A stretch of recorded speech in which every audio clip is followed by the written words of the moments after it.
Greetings, Texas Master Naturalists who have joined the Eclipse Educator program.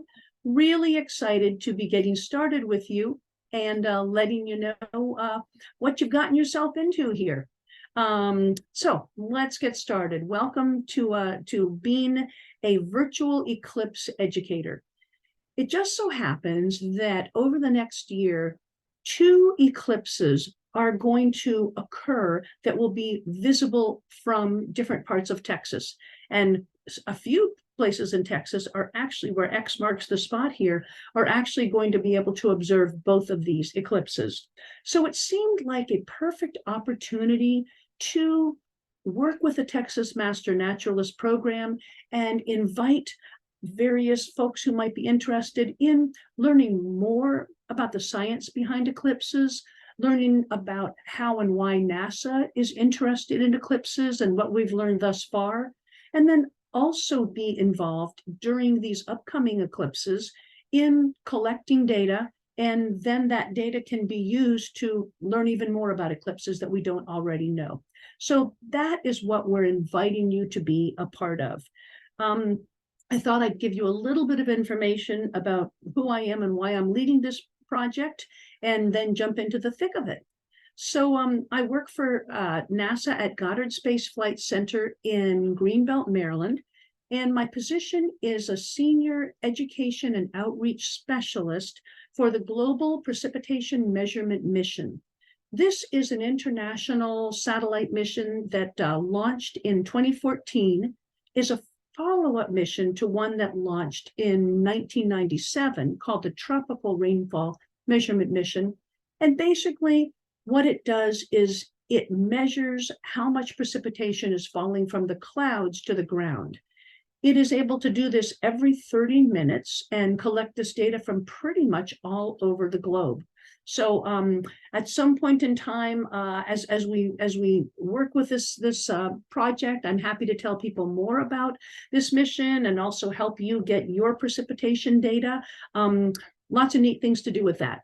But I digress. The other hat that I wear is working with helping people learn how they can use a free app called Globe Observer to be able to collect information on various parts of our Earth, and then share that information so that adds to this wonderful big repertoire of open science data. And we'll learn more about that as well.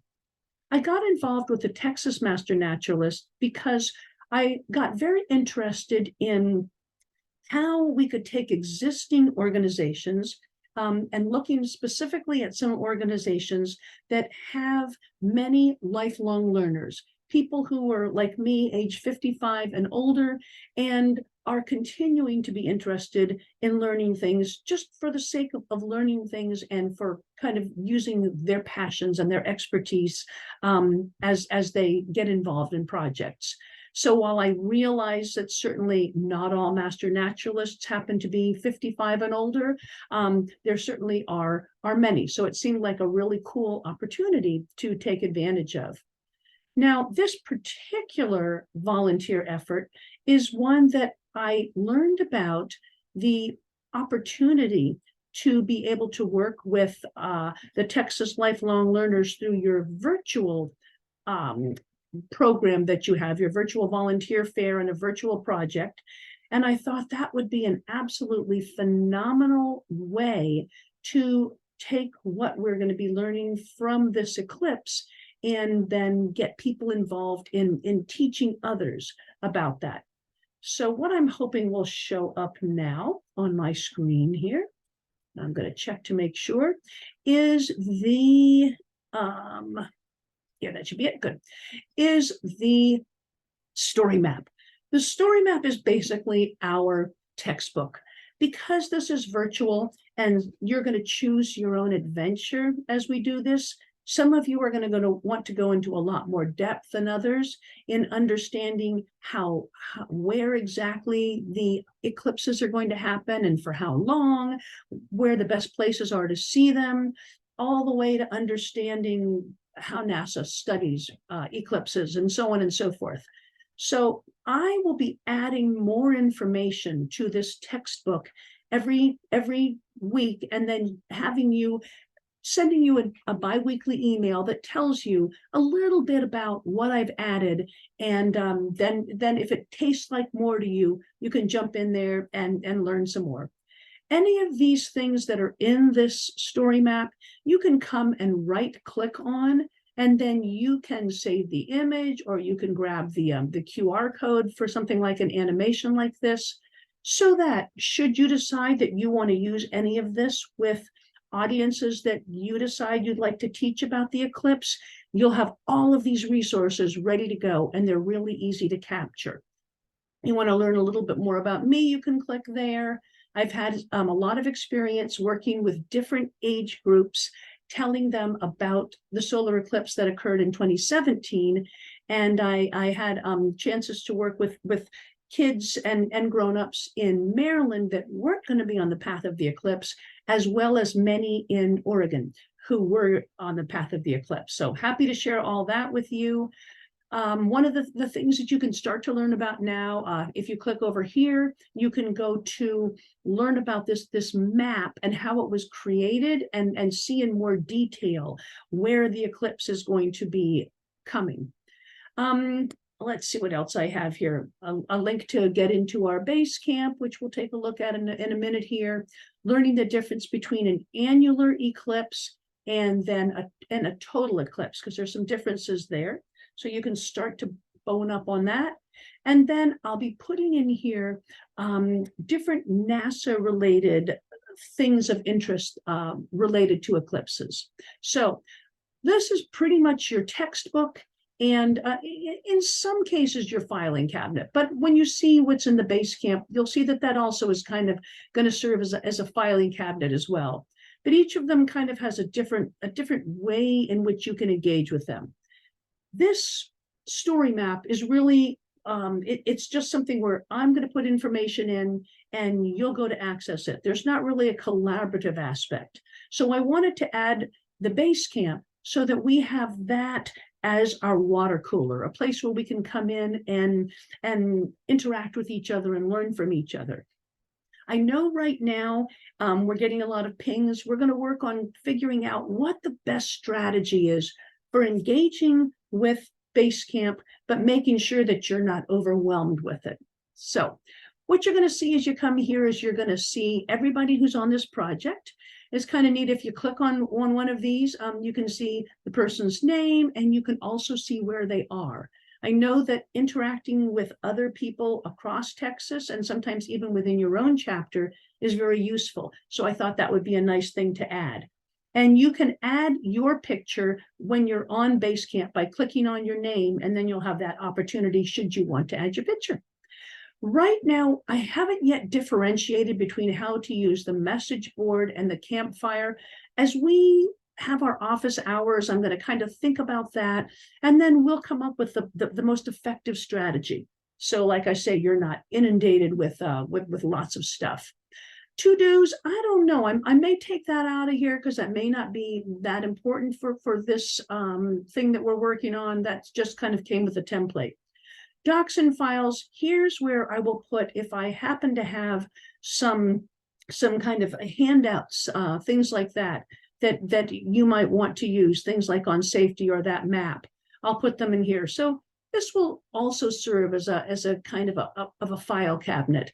Have to figure out how to use this and how to use the story map most effectively. And this is an organic process. We'll get it figured out. It's a choose your own adventure.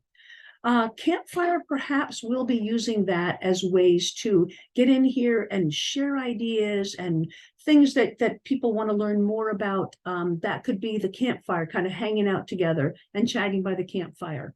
Schedule is one of those things you can go to when you want to find the link for that darn webinar instead of scrolling through all of your emails. And it'll always have the link for the office hour.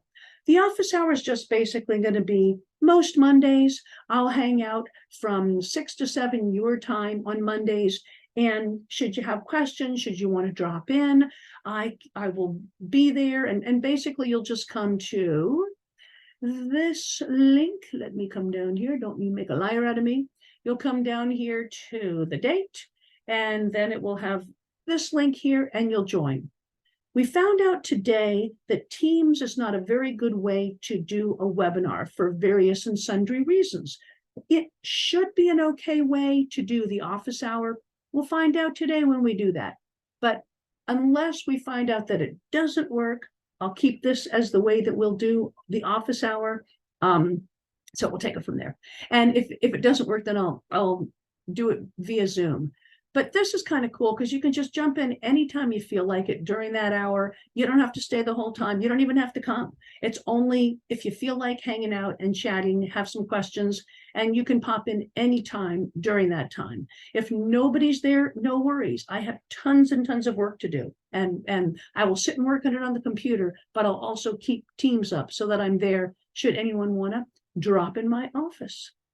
All right, let me see if there's anything else here. I think I pretty much covered that. So we're good with that. Let me close that and see if a miracle has occurred and if my PowerPoint is still up. No, but that's okay because I will open it up and make sure that I'm still sharing. Give me 1 second.